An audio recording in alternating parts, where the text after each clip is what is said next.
Try ಮಾಡಿ Aachi chicken masala. Aachi chicken masala. Silicon city, garden city ಎಂದೇ ಬೆಂಗಳೂರು ಹೆಸರು ಹೊಂದಿದೆ. ಆದರೆ ಈ ನಗರವು ಗಾರ್ಬೇಜ್ ಸಿಟಿಯಾಗಿ ಬದಲಾಗ್ತಾ ಇದೆ. ಬೆಂಗಳೂರಿನ ಕಸವನ್ನ 8 ಸ್ಥಳದಲ್ಲಿ ವಿಲೇವಾರಿ ಮಾಡ್ತಾರೆ. ಆದರೆ ಈ ಘಟಕದಲ್ಲಿ ಮಾತ್ರ ಕಸ ಹಾಕೋದಕ್ಕೆ ಸ್ಥಳೀಯರು ಅವಕಾಶ ಮಾಡಿಕೊಡ್ತಾ ಇಲ್ಲ. ಕಳೆದ 2 ದಿನಗಳಿಂದ ನೂರಾರು ಕಸದ ಲಾರಿಗಳು ಹೀಗೆ ನಿಂತಿವೆ. ಹಾಗಾದ್ರೆ ಈ ಸ್ಥಳದಲ್ಲಿ ಆಗಿದ್ದೇನು, ಸ್ಥಳೀಯರ ಬೇಡಿಕೆಗಳೇನು, ಇದರ ಕುರಿತು ಒಂದು ಕಂಪ್ಲೀಟ್ ಡೀಟೇಲ್ಸ್ ಇಲ್ಲಿದೆ ನೋಡಿ.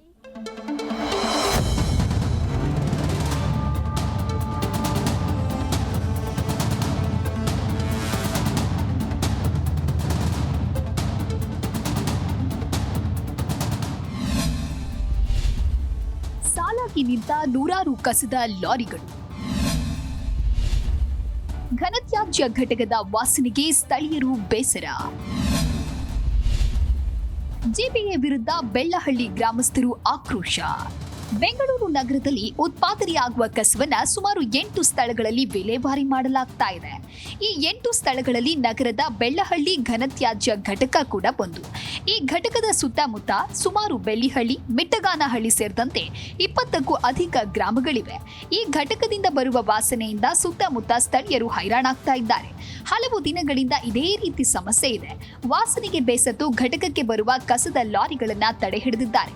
ಸುಮಾರು 100ಕ್ಕೂ ಹೆಚ್ಚು ಕಸದ ಲಾರಿಗಳು ಸರತಿ ಸಾಲಿನಲ್ಲಿ ನಿಂತಿವೆ. ಘಟಕದ ಸುತ್ತಮುತ್ತ ಇರುವ ಗ್ರಾಮಗಳನ್ನು ಅಭಿವೃದ್ಧಿ ಮಾಡುವವರೆಗೆ ಯಾವುದೇ ಕಾರಣಕ್ಕೂ ಕಸ ವಿಲೇವಾರಿ ಮಾಡುವುದಕ್ಕೆ ಬಿಡೋದಿಲ್ಲ ಎಂದು ಸ್ಥಳೀಯರು ಬೇಡಿಕೆ ಇಟ್ಟಿದ್ದಾರೆ. ಕಸದ ಲಾರಿಗಳನ್ನ ಸ್ಥಳೀಯರು ತಡೆ ಹಿಡಿದಿದ್ದಾರೆ. ಇನ್ನು ಸ್ಥಳೀಯರ ಮುಖ್ಯವಾದ ಬೇಡಿಕೆಗಳು ಯಾವುದು ಅಂತ ನೋಡುವುದಾದ್ರೆ, ಬೇಡಿಕೆಗಳೇನು? ಘನತ್ಯಾಜ್ಯ ವಿಲೇವಾರಿ ಘಟಕ ನಿರ್ವಹಣೆ ಮಾಡಬೇಕು. ಘಟಕದಿಂದ ಬರುವ ವಾಸನೆ ಕಡಿಮೆ ಮಾಡಬೇಕು ಎಂದು ಆಗ್ರಹ. ಸುತ್ತಮುತ್ತ ಇರುವ ರಸ್ತೆಗಳನ್ನು ಸರಿಪಡಿಸಬೇಕು. ಸುತ್ತಮುತ್ತ ಏರಿಯಾಗಳಲ್ಲಿ ಚರಂಡಿ ವ್ಯವಸ್ಥೆ, ಕೆರೆಯಲ್ಲಿರುವ ಹೂಳು ತೆಗಿಬೇಕು. ಸ್ಥಳೀಯರಿಗೆ ಕುಡಿಯುವ ನೀರಿನ ವ್ಯವಸ್ಥೆ ಮಾಡುವಂತೆ ಒತ್ತಾಯಿಸಿದ್ದಾರೆ. ಸಮಸ್ಯೆ ಗಂಭೀರವಾಗಿಯೇ ತಗೊಂಡ್ಬಿಟ್ಟಿದೆ. ಅದಕ್ಕೆ ನಾವು ಈಗಾಗಲೇ ಟೆಂಡರು ಮತ್ತೆ ಎಂಡ್ ಟು ಎಂಡ್ ಡಿಸ್ಪೋಸಲ್ ಮಾಡಲಿಕ್ಕೆ ನಾವು ಪ್ರಯತ್ನ ಮಾಡ್ತಾ ಇದ್ದೇವೆ. Hopefully it will get clear very soon. ಇದು ಸಮಸ್ಯೆ ಗಂಭೀರವಾಗಿಯೇ ತಗೊಂಡ್ಬಿಟ್ಟಿದೆ. ಅದಕ್ಕೆ ನಾವು ಈಗಾಗಲೇ ಟೆಂಡರು ಮತ್ತೆ ಎಂಡ್ ಟು ಎಂಡ್ ಡಿಸ್ಪೋಸಲ್ ಮಾಡಲಿಕ್ಕೆ ನಾವು ಪ್ರಯತ್ನ ಮಾಡ್ತಾ ಇದ್ದೇವೆ. Hopefully it will get clear very soon. ಒಟ್ಟಲ್ಲಿ ಕಸ ವಿಲೇವಾರಿ ಬಗ್ಗೆ ಅಧಿಕಾರಿಗಳು ಅಲರ್ಟ್ ಆಗಿದ್ದು ಸಮಸ್ಯೆಯನ್ನ ಬಗೆಹರಿಸುವುದಕ್ಕೆ ಮುಂದಾಗಿದ್ದಾರೆ. ಜೆಬಿಎ ಅಧಿಕಾರಿಗಳು ಸ್ಥಳೀಯರ ಬೇಡಿಕೆಗಳನ್ನ ಈಡೇರಿಸ್ತಾರಾ? ಬೇಡಿಕೆಗಳನ್ನ ಈಡೇರಿಸದಿದ್ರೆ ಸ್ಥಳೀಯರ ಮುಂದಿನ ನಡೆ ಏನು ಅನ್ನೋದನ್ನ ಕಾದು ನೋಡಬೇಕಿದೆ.